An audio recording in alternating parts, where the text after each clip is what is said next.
Assalamualaikum warahmatullahi wabarakatuh.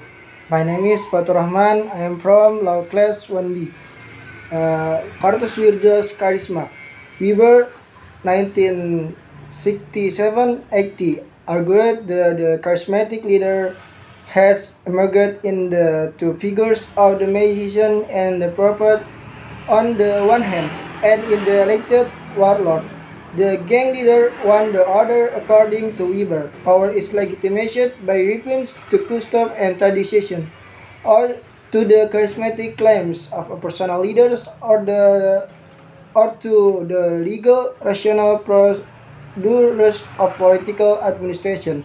This nation is often regarded as Weber's most important contribution to political sociology. Weber made a distinction between power in general and the more specific notion of domination. There are two sources of domination. The first arises from monopolistic control of economic resources in the marketplace. Economic domination does not require normative compliance and gives rise to what Marx refers to as the dual composition of economic arrangements. The second source of domination arises from the monopolistic control over administrative office, and in Weber's view, this ownership, the means of administration, requires legitimation and compliance, unlike power as such. Administrative domination depends on obedience to commands. It is sociology of command that produce the threefold distinction between traditional, charismatic, and rational modes of legitimation. In defining these three bases, Weber remains very closer to his ideals on individual action, but the rapid moved to the larger scale structure of authority legitimation on rational grounds rests on a belief in the legality of enacted rules and the right of those elected to authority under such rules to issue comments. Weber, 1968.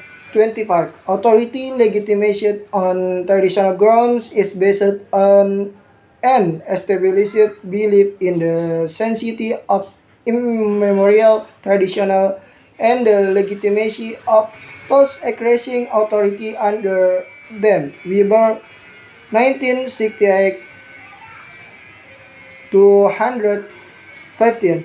And finally, authority legitimation by charisma rests on the devotion of followers or to the external sanctity, heroism, or exemplary character of leaders, as well as on the normative orders sanctioned by them. All these modes of legitimizing authority clearly imply individual actors' thought process, beliefs, and action. Kartosuwirjo's charismatic behavior and his upcoming uncompromising advocacy of Islamic ideals seem to have fitted comfortably with the present act of messianic of such as those effected by the Joyoboyo prophecies. Then 1971-42. One of his closest followers reported that Kartosuwirjo has progressed the belief that he had received an order from God to become the Imam of the world, Caliphate Finardi. 1964-41. Indeed, from the time of the establishment of the Sufa until accession, he was always addressed by his followers as Imam rather than Kiai. Imam refers to both the head and Islamic State and the player leaders of a mosque. By contrast, Kiai and Ulama refer to religious preachers and teachers. C. Pinardi, 1964-41.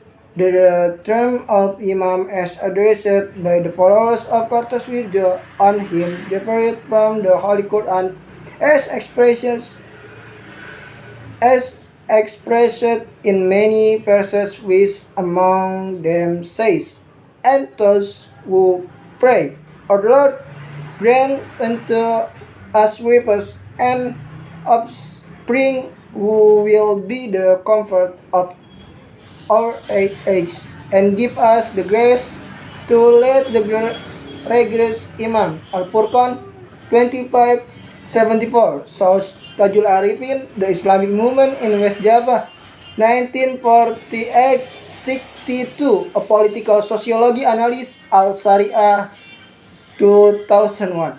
Thank you. Wassalamualaikum warahmatullahi wabarakatuh.